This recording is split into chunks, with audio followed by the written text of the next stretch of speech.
बहुत बहुत आप सभी को बधाई हो। बहुत बहुत साधुवाता पूर्ण 5 दिवसीय पूजन का आनंद आप सभी ने ग्रहण किया। आप सभी को दीपोत्सव की, भैया दूज की बहुत बहुत बधाई। गोवर्धन पूजन और आज यम द्वितीया, कार्तिक महीने की शुक्ल पक्ष की ये पावन द्वितीया तिथि, जिसको यम द्वितीया भाई दूज भी कहते हैं। हिंदू धर्म के अनुसार बहन और भाई के प्रेम की उदारता को प्रकट करने वाली, वात्सल्यता को प्रकट करने वाली, प्रेम को दर्शाने वाली 2 त्यौहार हिंदू धर्म में बहन और भाई के लिए प्रबल हैं महाराज। पहला, श्रावण के महीने में पड़ने वाली श्रावण की पूर्णिमा, जिस दिन रक्षाबंधन का त्यौहार मनाया जाता है। हमारे हिंदू धर्म में ये त्यौहार भी भाई और बहन को समर्पित है। और दूसरे नंबर का ये पावन त्यौहार जो दीपावली के गोवर्धन पूजन के बाद में दीपावली के दूसरे दिवस में मनाया जाता है, द्वितीय दिवस में मनाया जाता है, जिसको यम द्वितीया कहते हैं,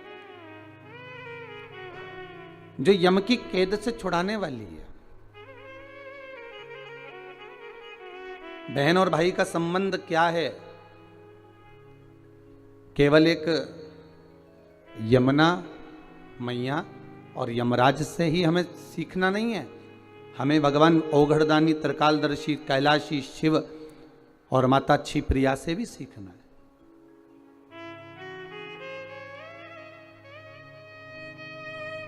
कि मां जगतजननी जगदम्बा माता पार्वती भोजन को तैयार कर कर रख देती हैं और भगवान शंकर की बहन क्षिप्रिया जी आती हैं और उस भोजन को ले जाकर नंदीवर को, श्रृंगीवर को, भृंगी को, आदिक को ले जाकर खिला देती हैं। अर्थात इसका मतलब ये नहीं है कि केवल ननंद भाभी को कष्ट दे रही है या ननंद भाभी को त्राण दे रही है या परेशान कर रही है, उसका मतलब ये नहीं है। उसका मतलब ये है कि हमारी भाभी अगर ननंद कोई शब्द कहती है, ननंद अगर कोई ताना देती है, ननंद अगर कोई कृत्य करती है, तो वो भाभी को बल प्रदान कर रही है कि हमारी भाभी में कितना बल है, कितनी प्रबलता है, कितनी प्रखरता है,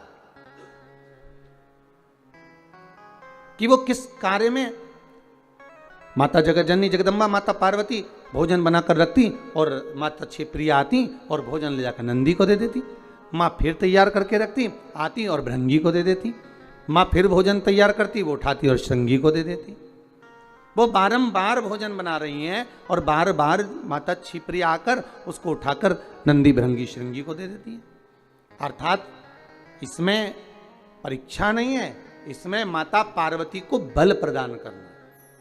अगर हमारे जीवन में थोड़ा सा कष्ट आता है, थोड़ी सी तकलीफ आती है, थोड़ा सा रोग आता है, थोड़ी सी बीमारी आती है, थोड़ा सा दुख आता है, तो ये ना समझिएगा कि ये हमको परेशान करने के लिए आया है। वो दुख, वो तकलीफ, वो कष्ट, वो रोग, वो बीमारी, जो भी हमारे जीवन में दुख आया है, वो हमको कुछ बल प्रदान करने के लिए आया है, हमें कुछ सिखाने के लिए आया है।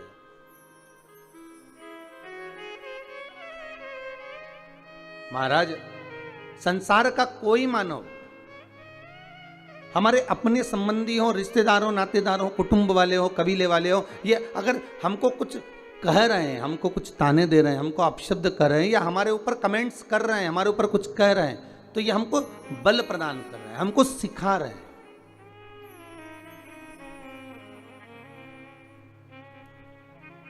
साइकिल चलाने वाला एक बच्चा बार बार गिरता है, फिर उठता है, फिर गिरता है, फिर उठता है, फिर गिरता है।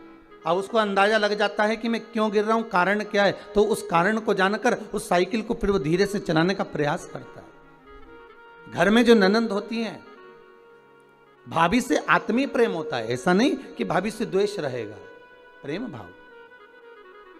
वो भी चाहती हैं कि इनमें बल प्राप्त हो, इनको बल प्राप्त हो, जिससे ये आने वाले समय को एक सम्मुख में चुनौती के रूप में लेकर चलें। बल प्राप्त। महाराज कितना सुंदर भाव कहा है। भगवान शिव, आप सभी ने शिव महापुराण में तो पहले भी श्रवण करा है। आज भाई दूज की कथा है। भैया दूज के अवसर पर यदि हम हमारे शंकर औघड़दानी और उनकी बहन की बात ना करें तो शायद श्रेष्ठ ना। श्री शिवाय नमस्तुभ्यम दोस्तों, राधे राधे। तो आप सभी श्रोतागण भाई बहनों को भाई दूज की ढेर सारी शुभकामनाएं। भगवान सभी की भाई बहनों की जोड़ी को पर अपना सदैव कृपा बनाए रखे।